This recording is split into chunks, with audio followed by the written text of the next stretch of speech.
شیخ طوسی نے کتاب الغیبت میں فرمایا کہ ابن ابی غانم امام حسن العسکری علیہ السلام کی جانشینی کا عقیدہ نہیں رکھتا تھا. بہت سے شیعوں نے امام زمان کو خط لکھ کر ابن ابی غانم اور شیعوں کے مسئلے کو بیان کیا کہ ان کے مابین اختلاف ہو گیا ہے کہ امام حسن عسکری کی جانشینی کا عقیدہ نہیں رکھتا. وہ امام زمان علیہ السلام کو جب شیعوں کا خط ملا تو امام نے اپنے دست مبارک سے خط لکھا ان کے لیے اور اپنے شیعوں کے لیے فتنہ و فساد اور ضلالت سے محفوظ رہنے کی دعا دی. روح یقین اور انجام بخیر، عاقبت بخیر ہونے کی دعا دی. اور پھر چند چیزوں کی یاد دہانی کے بعد اس خط میں فرمایا کہ جناب فاطمہ زہرا سلام اللہ علیہا بنت رسول اس مسئلے میں میرے لیے بہترین نمونہ ہے. یہ جو مسئلہ تم لوگوں نے بیان کیا ہے میرے لیے کہ فلاں شخص جو ہے اختلاف کرتا ہے شیعوں کے ساتھ، وہ امام کی جانشینی کے جو ہے قائل نہیں ہے، تو اس مسئلے میں کیا کیا جائے؟ امام نے کہا کہ میرے لیے زہرا مرضیہ نمونہ عمل ہے. امام زمان علیہ السلام نے حضرت زہرا مرضیہ سلام اللہ علیہا کی کس رفتار کو، کس گفتار کو اپنے لیے سرمشق قرار دیا؟ اس میں بہت سارے احتمالات ہیں، بہت ساری باتیں اس میں ہو سکتی ہیں. تو چیدہ جو احتمالات ہیں، چونکہ امام نے یہ فرمایا میرے لیے زہرا مرضیہ نمونہ عمل ہے. چند باتیں ان میں یہ ہیں. پہلی بات کہ زہرا مرضیہ نمونہ عمل ہے ان کے لیے یعنی مہدی موعود کے لیے، یعنی منجی عالم بشریت کے لیے، یعنی وارث تمام انبیاء کے لیے زہرا مرضیہ نمونہ عمل ہے. تو پہلا احتمال یہ ہے کہ حضرت زہرا سلام اللہ علیہا نے اپنی بابرکت عمر کے آخری لمحات تک کسی ظالم کی بیعت نہ کی، کسی ظالم کو قبول نہ کیا، بلکہ اپنی اس مختصر زندگی میں ان کے خلاف قیام بھی کیا اور ان کے مظالم کو برملا بھی کیا اور ان پر تنقید بھی کی، اعتراض بھی کیا، احتجاج بھی کیا اور اپنی ذات میں جہاد بھی کیا. زہرا مرضیہ نے اسی طرح سے حضرت آقا امام زمان علیہ السلام نے بھی کسی کی بیعت نہ کی ہے، نہ آئندہ کسی کی بیعت کریں گے. یہ نمونے عمل ہیں امام زمان کے لیے. لہذا فرمایا کہ میرے لیے وہ نمونے عمل ہے. اس خط کے لکھے جانے کا سبب یہ ہے کہ بعض شیعوں نے آپ کی امامت کو قبول نہیں کیا ہے. خط اس لیے لکھا تھا چونکہ اس نے اختلاف کیا. چنانچہ آقا امام زمان علیہ السلام نے فرمایا کہ اگر میں کر سکتا، مجھے اس چیز کی اجازت ہوتی تو ایسا کام کرتا کہ تم پر حق مکمل واضح ہو جاتا اور تمہارے لیے ذرا بھی شک باقی نہ رہتا.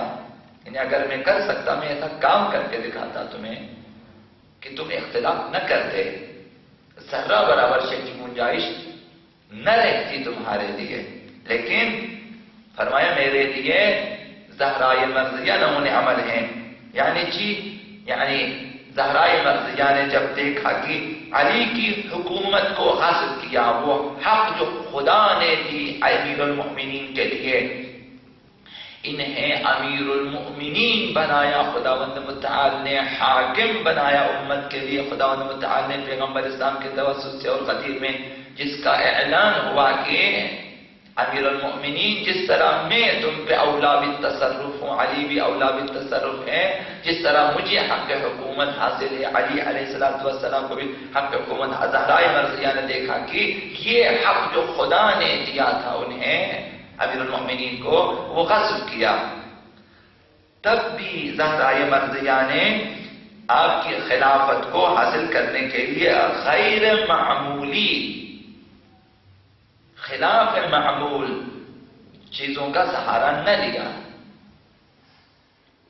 جو معمول کے مطابق کوشش کرنی تھی وہ کی، لیکن غیر معمولی معجزات کے ذریعے اپنی ولایت تکوینی کا استعمال کرتے ہوئے، اپنی طاقت کا استعمال کرتے ہوئے، اپنی جو دعاؤں کی تاثیر ہے اس سے استفادہ کرتے ہوئے جو ہے امیر المومنین کی خلافت کو لینے کی کوشش نہ کی.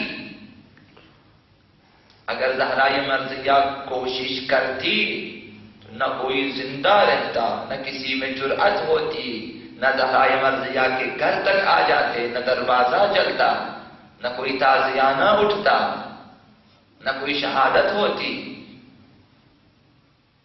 چونکہ ولایت تکوینی رکھنے والی خاتون کی جو حجت اللہ علی الحجج ہیں، حجت الہی پہ حجت ہیں، 11 اماموں پہ حجت ہیں، اس ہستی کے لیے غیر معمولی چیزوں کا سہارا لینا مشکل کام نہ تھا. لیکن زہرا مرضیہ نے غیر معمولی چیزوں کا سہارا نہ لیا. وہی معمول کے مطابق جس طرح عام انسان احتجاج کرتے ہیں، جس طرح عام انسان روتے ہیں، فریاد کرتے ہیں اور احتجاج کرتے ہیں، سامنے آتے ہیں، مقابلہ کرتے ہیں، اسی طرح زہرا مرضیہ نے بھی قیام کیا عام معمول کے حساب سے. تو امام نے فرمایا کہ میرے لیے زہرا مرضیہ کی ذات میں نمونہ عمل ہے. یعنی جس طرح غصب خلافت پہ زہرا مرضیہ نے کوئی خلاف معمول کام انجام نہ دیا، ورنہ اگر زہرا چاہتی جہاں پہ مسجد میں جا کر کہا کہ ابو الحسن کو چھوڑ ورنہ میں جو ہے سر کے بال پریشان کروں گی، اگر زہرا مرضیہ اپنے گھر میں بھی خلوت میں بھی اگر بد دعا کریں، اپنے سر سے ردا اٹھا لیں، خداوند متعال کے محضر میں اگر دعا کریں. زہرا نے بھی اشارہ کیا کہ میں بد دعا کروں گی، مسجد کی دیواریں اٹھ گئی، اور راوی نے کہا کہ اس قدر دیواریں بلند ہو گئی کہ ہم نیچے سے گزر سکتے تھے. اگر زہرا مرضیہ خلاف معمول کوئی کام کرتا تو پھر جو ہے نہ کسی کی مجال ہوتی کہ امیر المومنین کو لے کے جاتے، نہ کوئی خلیفہ بنتا. لیکن زہرا نے خلاف معمول کوئی کام انجام نہ دیا. تو امام جو ہے فرماتے ہیں کہ میں بھی انہی کی پیروی میں اپنے حق کو ثابت کرنے کے لیے کوئی غیر معمولی کام نہیں کروں گا. یعنی میں کوئی ایسا معجزہ کر کے نہیں دکھاؤں گا ان کے لیے، کیونکہ اس وقت میرا وظیفہ یہی ہے. یعنی امام کے فرمانے کا مطلب شاید یہ ہو کہ میرے لیے اس مسئلے میں زہرا مرضیہ جو ہے میرے لیے نمونہ عمل ہے.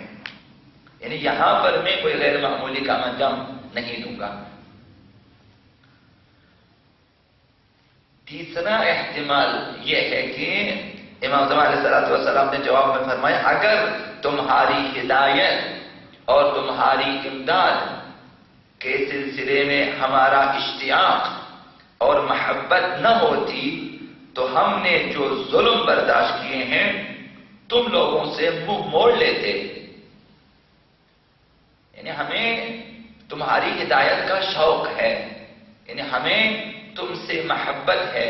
اگر ایسا نہ ہوتا، اگر یہ محبت نہ ہوتی، اگر تمہاری ہدایت کا شوق نہ ہوتا تو اتنے مظالم ہم پہ پڑے ہیں، ہم تم سے منہ موڑ لیتے.